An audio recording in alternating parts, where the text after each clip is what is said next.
பொதுவாகவே நாங்கள் டைமை சொல்லும் பொழுது ஏஎம் பிஎம் அப்படின்ற வேர்டை நாங்கள் பயன்படுத்தி கேட்டிருப்போம். ஆனால் ஏஎம்னா என்ன, பிஎம்னா என்ன அப்படின்ற ஒரு ஐடியா முற்பகல், பிஎம் அப்படின்றது பிற்பகல் அப்படின்னு சொல்லுவோம். ஸோ இதில் எங்களுக்கு எந்த விதமான சந்தேகம். ஆனால் இந்த ஏஎம் பிஎம் அப்படின்னுடைய ஸ்டாண்ட்ஸ் என்ன, அதனுடைய விரிவாக்கம் என்ன, ஸோ ஏன் இதை பயன்படுத்துகிறோம் அப்படின்றது தான் இந்த வீடியோவில் நாங்கள் பார்க்க போகிறோம். எம் அப்படின்றது மெரிடியம் அப்படின்ற லாட்டின் வேர்டை தான் மீன் பண்ணுது. ஸோ மெரிடியம் அப்படின்றால் மிட் டே, பகல் பொழுது அப்படின்ற அர்த்தம். ஸோ இப்போ ஆன்டி அப்படின்றால் முன்னுக்கு அப்படின்ற அர்த்தம். ஸோ அதே மாதிரி பீன்றது போஸ்ட், பின்னால், பின்பு அப்படின்ற அர்த்தம்.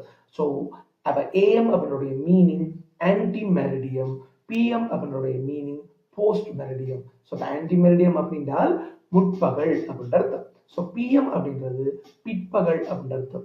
ஏஎம் பிஎம் அப்படின்றடைய ஃபுல் ஃபார்ம் தெரிஞ்சுக்கொள்ளுங்கள். ஸோ ஏஎம் அப்படின்றால் ஆன்டி மெரிடியம், பிஎம் அப்படின்றால் போஸ்ட் மெரிடியம். ஸோ இது யாருக்கும் தெரியாமல் இருந்தால் அவங்களோட ஷேர் பண்ணி கொள்ளுங்கள்.